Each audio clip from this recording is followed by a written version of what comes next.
اعوذ بالله من الشیطان الرجیم بسم الله الرحمن الرحیم السلام علیکم قدرمنو کتونکو زه عمر جمشید یو پیر بیا ستاسو په دون خدمت کې حاضر یم. دلته کې زموږ سره ملمانه راغلي دي د خشکو نه نوخار نه د نورو ځایونو نه راغلي دي. دوی نه به تپوس کوو دلته حصار تنګ کلي ته راغلي نظامپور حصار تنګ ته. دوی نه به دا تپوس کوو چې دا نظامپور علاقه در باندې څنګه لګي. تاسو زموږ سره اوسئ. دا زموږ سره ملګری موجود دی د سره هم خبره اترې کوو. السلام علیکم. وعلیکم السلام. د کوم ځای سره تعلق ساتئ ځوانه؟ چې موږ د نهالپورې جهانګیري راغلي یو څه ملګري را سره د نوخار دي نو موږ دا ځای خوښ شو. ښه خلک دي ماشاءالله او علاقې ته بنده وګوري نو روډ هم ډېر زبردست دی او آبادیان هم ډېرې ښې دي ورکې.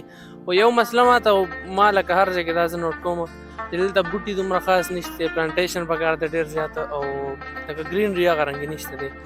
نو چې بنده وګوري ډېر ښایسته ځای دی. خو یو ځای کې پلانټس ني بوټي ورکې ني نو هغه لکه مزه نه وي ډېره که نه. موږ ته پکار دی دپاره یو کمپین وچلوو او بوټي وکرو دلته چې زرکاري وشي نو بیا به دا ډېر ښه شي.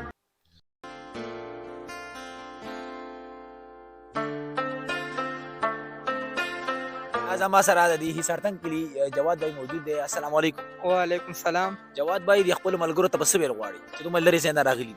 زه د خپلو ملګرو ډېر شکریا ادا کوم، خاص کر کې تاسو د قاسم بھائی چې ما ته مو ټایم وویستو دې دغه کې ما ته رالی.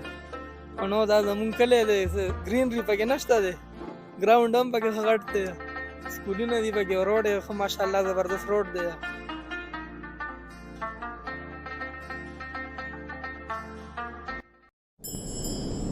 السلام علیکم. وعلیکم السلام. څنګه د کوم ځای سره تعلق ساتئ؟ موږ په نوخار کې خیشکي والا سره تعلق ساتو. دلته جواد بھائی راغوستی وو، د رکاري ملګري وو. دې ځای ته رالو موږ ډېر زیات خوشحاله شو. ډېر ښکلی ښکلی ځای دی، روډونه هم ډېر زبردست دي، علاقه هم ډېره ښکلې ده. خو بس د یو څیز کمې پکې دی د دې ګرینري چې دا ورته وکړي شي. له دې لپاره سره دې علاقې خلک یو حکومت څخه خپل کمپین وچلوي چې دلته چې کوم دی د سرسبز وغیره ګرینري چې کوم سیسټم دی ټول لګي. نور ځای هم ډېر زبردست دي، سکول وغیره هر څه برابر دي. بس سره دې څیز پکې لږ کمې دي. دا شي وشي انشاءالله نور ډېر ښکلې علاقه ده، موږ ډېر زیات انجوی کوو. ډېره مهرباني. قدرمنو کتونکو څنګه تاسو پته چې دې ملګرو دا خبرې وکړي چې دلته کې ګرینري نشته، سرسبز دا علاقه نه ده. څنګه تاسو د شاته غرونه ښکاري دا تاسو ګورئ مکمل خالي دي، په دې کې به چې تاسو د بوټي په نظر باندې نه راځي. نو دا خبره حقیقت ته او 100% صحیح ده.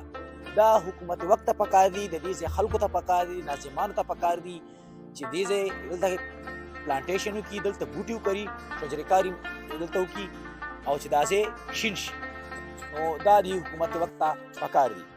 قدرمنو تاسو دا پروګرام وکړو، امید لرم چې تاسو به دا خوښ شوي وي. انشاءالله تر بل پروګرام پورې امید جمشید ته ورکوي اجازت د کیمرامین قاسم شاه سره. الله په امان.